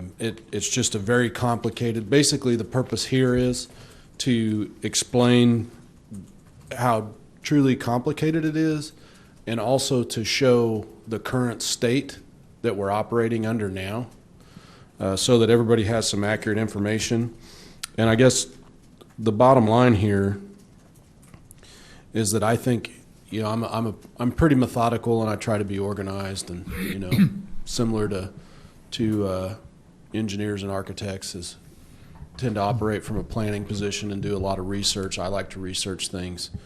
And what I learned here is that if we're going to do this, if we want it to be a good product, if we want to be successful, we really need to bring a consultant in. And that's kind of the purpose of this report, is to show how complicated it is and why it would be appropriate to seek professional help on this project, so that it can be very well done. Yeah, I could understand the need for that expertise of helping organize and develop. Why invent the wheel if we could get past experience? Okay, so we'll get you some questions. I'll read through it. And then the other thing is then after that meeting, the purpose of that meeting would be to move forward by contacting other folks after you guys have had a chance to see if that's what you want to do. Okay. Thank you. Yeah, I think if we allowed an hour and a half, be a little swing time that, we wouldn't have to worry about shutting down our discussion early, and then give them a little longer to get here, trainer. And if you guys, there are so many questions that you're going to see in here that have to be answered, and I'm sure that I'm looking at it from a practitioner's point of view, and I'm the one that contacted these other agencies and interviewed people and gathered the statistics from around the state, the comparisons. So it's my document, but I think an outside set of eyes is probably going to critically think and come up with even more questions than I discovered. And so my hope is that as you go through this, and I've passed it around to my colleagues in the area to get their help with that, but my hope is that as you go through this, that you'll find some other things that maybe we didn't think about as practitioners from a public standpoint, what the public's concerns are, and you can channel those through Kelly to me, hopefully, and then I can hopefully have a well-informed discussion on the 25th. Good, thanks. All right. Thank you, guys. Thank you, Jerry. Thanks, Jerry. All right, so I make a motion that we set a special commission meeting for September 25th, 2019, with the following items: 9 a.m., working on a Montgomery County consolidation with Montgomery County to consider developing an RFP to study consolidation of 911, which will be at 9, and item 2, which will start at 10:30 a.m., programming of 1916 City Hall Public Safety Facility, and that will be with Trainer. So do I have a second? Second. All in favor signify by saying aye. Aye. Motion carried. Hopefully you were all able to access the pictures. Yeah. Yes. Is it possible for us to tour the building before this Yes. meeting? Sure. Just arrange that with you? Yeah, just get with me and we'll I'd love to see. It's fascinating to look at the It's pictures. very interesting, Yeah. once they tore all the old offices Yeah, out. looks like a Okay. totally different place from It does. from what you can tell. Okay. Item D, consider adopting a resolution establishing a business incentive program. Lacey, once again. Hello. I'm sorry, Lacey, to interrupt. Mr. Mayor, if the goal of this is to get an incentive to the brewery, I should probably recuse myself. I don't Okay. know if that's I really the goal. don't think that that's the goal of this necessarily. It would apply to lots of businesses, but Yeah, Well, before we start, I went back and looked at our information for the Economic Development Advisory Board, and their goal is to recommend and review an ongoing basis of city's economic development policies which may pertain to, but are not limited to, preparation of an economic development strategy, policy on providing ad valorem property abatement, granting economic development incentives as permitted by law, and establishing guidelines for considering the above request, and study other economic development concerns as determined by the board or requested by the city commission. That this is really part of a full package. And, you know, I feel we're rushing the gun to do this without allowing them to look at everything. You know, it seems to be the pressure for the reason that you want to recuse yourself, that's the concept, but we're dealing with a bigger picture that we need to really take time to look at the whole plan, not just jump with one policy, but how is this all going to integrate together to develop a whole master plan for the use of economic development money. You know, we need to look at the commitment that, you know, I've had other retail come to me, you know, some saying, well, if this is going to be with that basis and I sell my business in the next months, the new buyer, then they're entitled to the same coverage that, you know, I think we need to look at the whole package and let the Economic Advisory Committee come with recommendations for a total package instead of just doing it on our basis at one. but this was the reason we called this meeting, right, to discuss this. Right. So even if we're not willing to make a decision today, are you proposing we just move on? Could I ask for do you all have any guidance? If we had this committee established already and I were to give them this as a starting point, is it the starting point that you even want them to use, or are there changes that you already have that you know of that I should implement it into their starting point? Because if we've already had two conversations about it, I'd like to, if that's the direction you give, I'd like to at least give them something to start with. No, I think it could be used as a starting point, but I see them as getting other cities' plans too, and looking at a broad This has spectrum. that. But I know, And- but this has that already. So that's the kind of thing I'm wondering. The things that you say you want, we've already put into this? Well, you know, the whole package and the way it's implemented, you know, if you're going to give an incentive, then and you're basing it on employees, then the 5-year report, you know, isn't applicable here, because, you know, with retail that could change and the money's gone. I think that we're establishing an advisory board that needs to have free rein to develop a total plan, as the guidelines are, that, you know, they can have this as a start, but then bring it, you know, look at how it's going to tie in with other things, you know, for small businesses or retail, there's other ways that if we're going to give money, then let's look at how it's going to be done. We need to look at we're using economic development money, transportation fund for road and street. Are we going to commit so much a year to this? Or, where are we? We're looking at all these street projects and saying the money is going to come from economic development and transportation, but then how have we divided up that money to go? Are we looking at money to go to larger industry? Or, where's the proportioning of this? That's the purpose of the advisory board to develop. They should take this and work up these things to bring back to us. We shouldn't start them with a plan that they find out that it doesn't relate to other pieces that they want to do or they see advantageous for us to do with our economic development money. So, it's like me as an architect, a client hires me to design their house and they hand me their floor plan and say, here, I want you to design my house, but this is what I want it to look like. I think, well, why do you need me then? And it's kind of, in a small sense, that when we adopt the plan, instead of just letting them take where we are now and look at the whole picture, then maybe there's some changes that they see.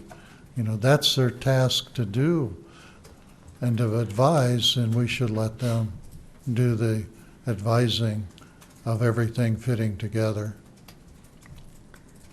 I'm not going to say that's my opinion, but that's my thought. I had a chance to, the only thing that I could go back on and look at that actually occurred before I was on the commission was concerned Labette Health, and where the city commission approved a grant of $200,000, and they laid out some terms, and I've got that document here. Mm-hmm. If you, I can reference to you as far as where to find that, but it laid out some broad some defined terms about what that economic agreement development grant would include, and I'm not going to read, there's 4 or 5 statements on it. I'll just make that available to you.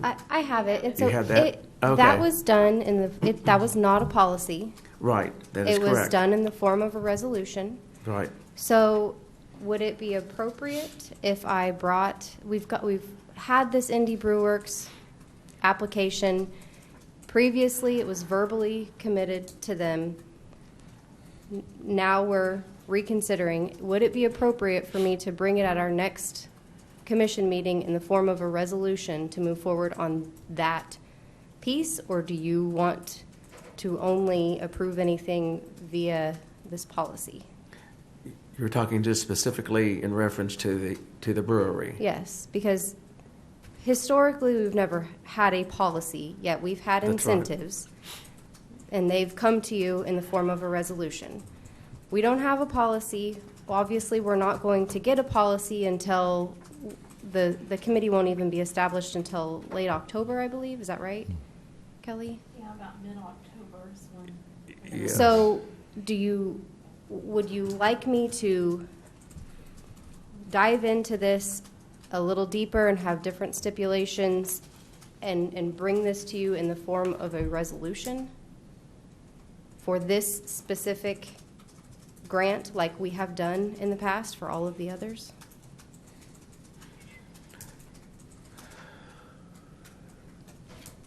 Gentlemen? I wouldn't be allowed to comment That's on right. that or vote on it, so. Yep.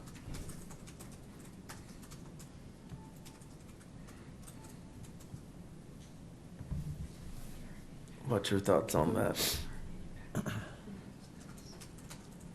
I mean, we've discussed last time that they're a manufacturer, not a retailer, so they Well, wouldn't that's- fall into that piece of this anyway.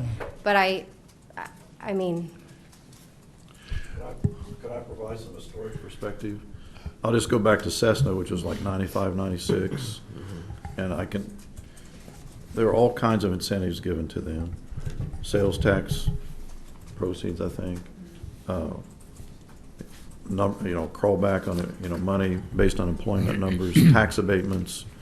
And then we've had some going to Hackney, Standard Motors, I think Harry Smith's Railroad Car Repair Company. Labette Health was just straight cash. My prediction is this committee, no matter who it is wants a policy to be flexible, because I don't think you can pigeonhole every business. Sometimes businesses want help in a certain area and not another area. They want the tax abatement because they're going to build a brand new plant, like say Tyson or somebody. Tax abatement would mean more to them perhaps than the money for employees. And I think flexibility will end up being a key ingredient of whatever plan they adopt. So, I appreciate the need for having a policy in place, but I think historically, it doesn't matter what policy you have, you're going to do what you want to do anyway to get the business here if it's big enough. And Tricia is always responding to RFPs. So, I'm guessing, just like Jeff said, you have to have a lot of flexibility because they've got certain requirements. They have to maybe have to even be considered, maybe, or. The policy would really be a minimum, like a gesture in good faith that at a minimum, this is, Well, then, Part of see, the reason is, what I guess I struggle with the idea of an employee incentive on a business that has no employees at the time, and now once you get the money in 5 years and you're only dealing with 5. What I'm saying, if we're going to have an incentive program, then you're not going to get the money back if they fold. And in this case, with a small business, to say in 5 years you've got to give us your statistics on the employees to prove, I think it's ridiculous. If we're going to have a program, then, and basically, like you've said, Trish, this money is for startup. It's for opening the door. It's for that cost. It doesn't tie with employees. Well, then, if that's what we see we need, then that's the direction we go. We'll just look at an incentive to help you get the doors open. And it was similar, Gary, when you brought up the fact of the dumpsters, that for a business coming into town, you look at all the pieces that you have going together, you felt $400 was significant, that if we came up with a plan to allow them to rent it, it would be beneficial to them in the long run, instead of, all of a sudden have to pay $400, then I can rent the dumpster. And I think, that's what I guess I see, that when you're dealing with a small business, then if we're going to acknowledge that that's where the money goes for, then how can we do that? And basically, even with the renovation, we waived $3,000 for water meter. SDF. And again, that did not I benefit Indy know, Brewers. but I'm saying we're doing this to help, and then neighborhood revitalization plan, that was applicable for 223 West Main, wasn't it?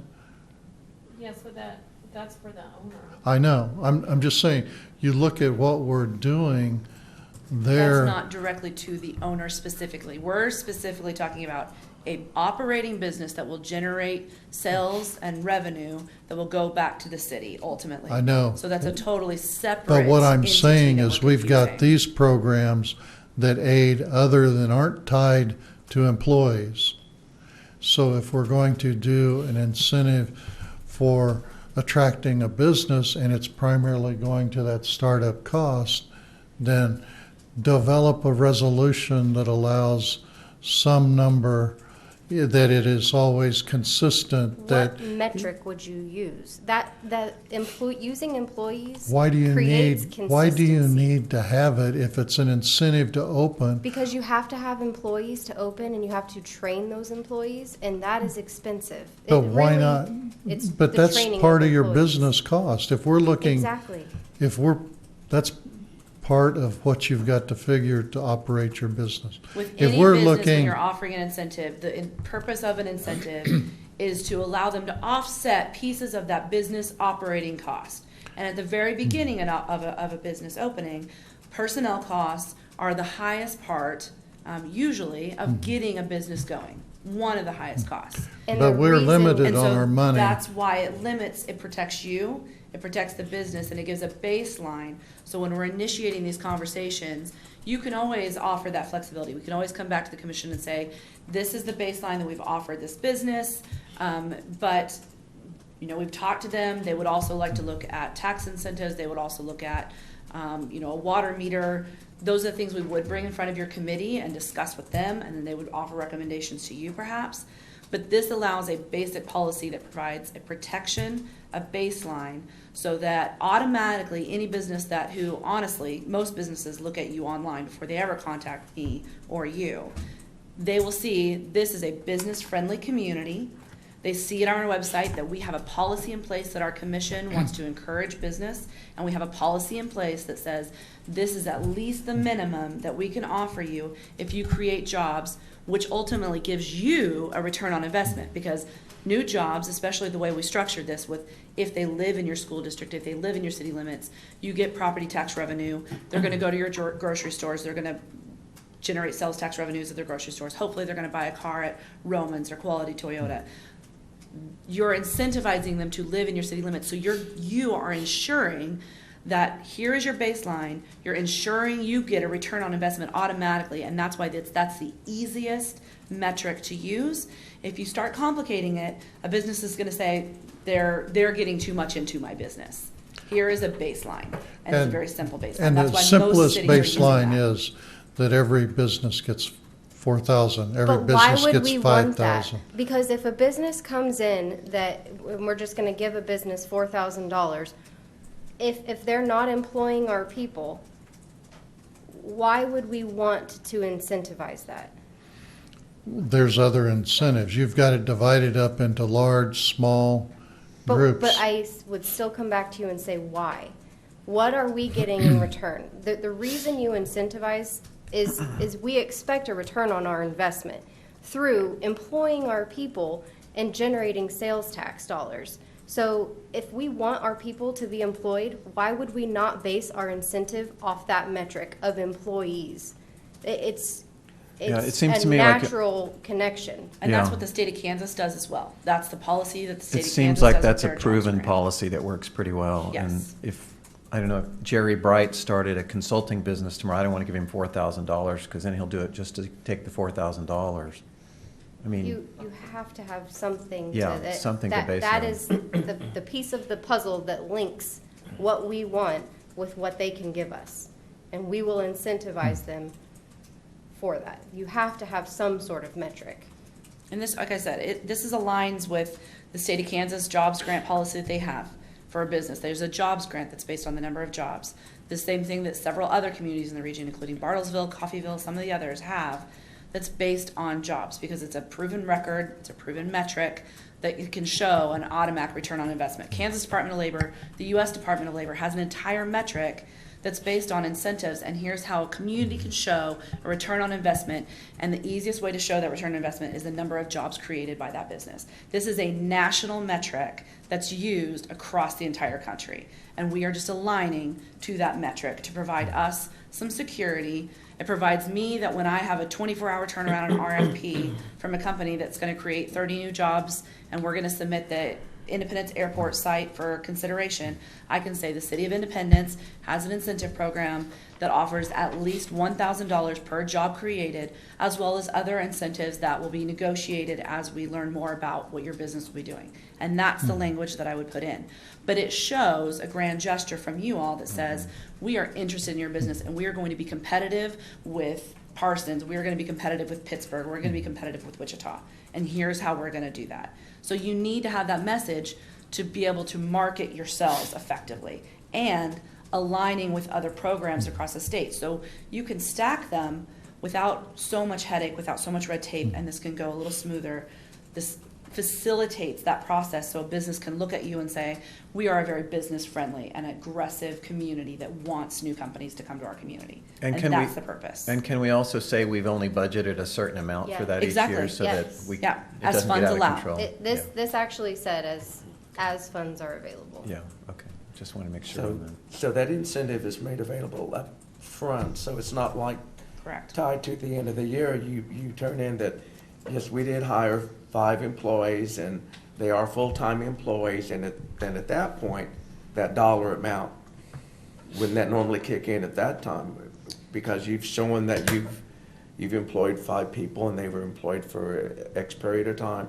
So you're basically saying, I'm agreeing to give this incentive, but you will show me at the end of the year that you met the guidelines, and at that point, that'll trigger the payment. And isn't that normally how this is set up or handled? No, I mean, even at the state level, it's done up front because it's the understanding that the upfront costs are the highest cost that business is going to incur is at the very, very beginning. And so even the state of Kansas offers that jobs grant at the onset.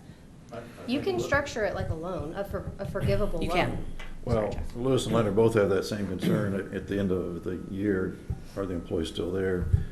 The way it was kind of envisioned, it looked like it was a 5-year thing. And what you could do is, at the end of the year, if they don't have like the 4 or 5 employees they said they would, you would take that into consideration of whether you give them any money the next year, or deduct it, you know, somehow make them even with the city if they didn't meet their goal.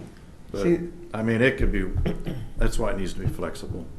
you know. I understand that and this may not fit this incentive program, but I just thought of the little grill that opened up over here on West Main as an example. It was a fast food place, and they opened a little Mexican grill, and they probably opened up in June, and they've already closed their doors. Yeah, On Main? on West Main. This does say targeted. So they were open June, July, It says August. a small retail business specifically targeted due to priorities set by retail gap analysis, economic development plans, or a community retail gap survey. So I don't think that business would qualify. Yeah, right. I mean, we already have multiple Right. other Mexican restaurants, so that specific example would not Right. have qualified under this. I wouldn't offer an incentive to every single person that came to us. There's going to be some that are not going to show a return on investment. They're just not. And so that's when we look at neighborhood revitalization, we look at other programs that do fit them. This is only incentive for those targeted businesses that Specifically, the brewery was something that came out of the the study? Roger Brooks study that they did. So Was needed. that was the whole reasoning behind that specific one. But Okay. I understand what you're saying. I guess what threw me off initially was that when you had come before the meeting, and I don't remember what date of the meeting it was, they all kind of blend together after a while, but basically, my question was to you that we have a $750,000 investment, and it's writing on a $5,000 incentive to make a loan payment for September. And that's That's not accurate. That came directly from you, ma'am. But I think that's being taken out of context. I'm just So- quoting the statement you had made. We can pull up the recording, what I said, but Okay. what I'm saying is we want to help them get to this last step. They have these Sure. last bits that need to be done. And like I Sure. said, at the very beginning is when you incur those costs. We need to be able to get them to that last stage so they can open their doors. And this helps cover those last costs because these delays have eaten up a majority of their working capital. They didn't expect to have a 6-month delay. Understandable, 2 to 3 months, yes. But doubling that is out of the foreseeable future of any business to have that kind of expectation, to have that kind of level of delay. And that's assuming that they get open in October. So that's what we're trying to show. They have money set aside. This is not going to make or break them, but it is going to help them hire enough staff to open on grand opening day to cover the floor and so that they aren't congested. So this will give them a little bit of breathing room at the onset when they're incurring that highest number of Right. costs. Right.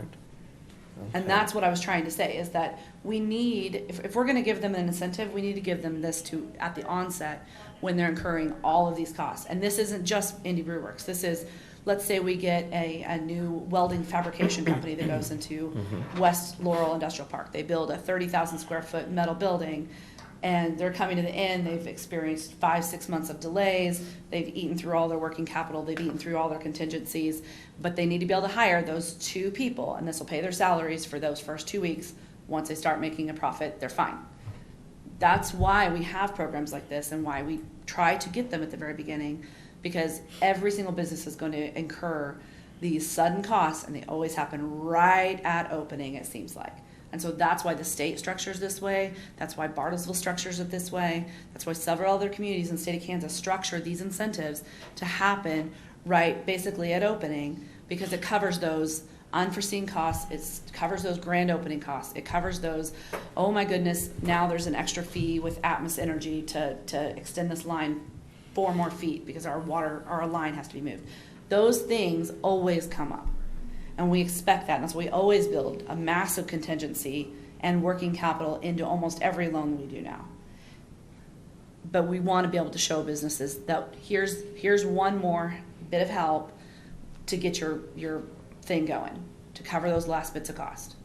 Now, I don't have access to what their current financials are. All I know is what I'm hearing from them is, hey, we're coming down to the end, and these delays, and we're having to pay loan payments, we're having to pay utilities, which we've been able to address the loan payments. We've been able to get that done in the background so that they're not having to do that. But in the meantime, they're still gonna have to hire a couple of servers to get that going. They're gonna have to get those personnel costs. They're gonna have to send a couple people to training so they understand how to operate things. Those are the things that this incentive would cover for this specific instance. But I'm saying that's universal. That's not, and we're talking about every single business that comes to any community. Things like this are going to happen. And that's why that's why the state offers these programs. Gives them that flexibility to use that incentive however they need to use it to meet their needs for that initial operating startup. Okay.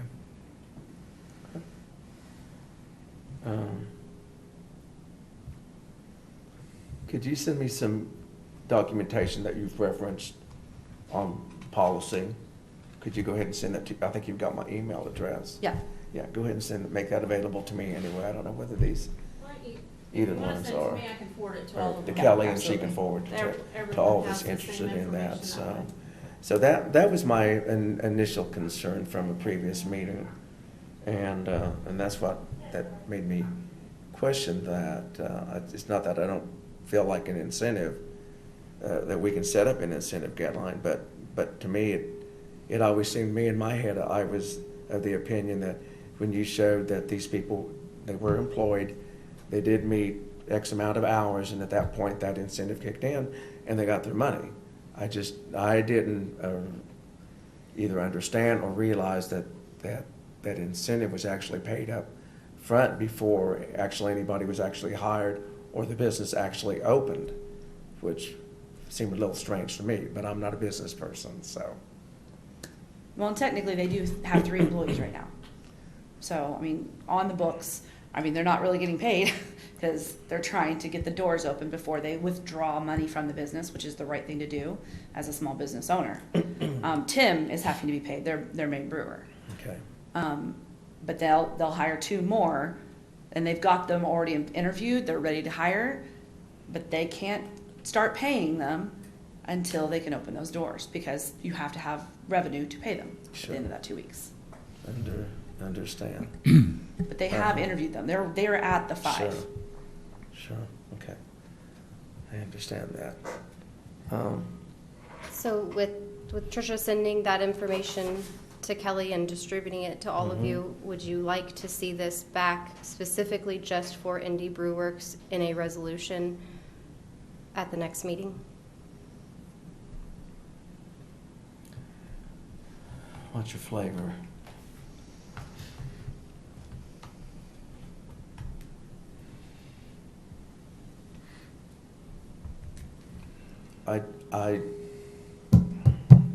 You gotta want to see the information first. Yeah. send to Kelly what we've requested, and let us take a look at that.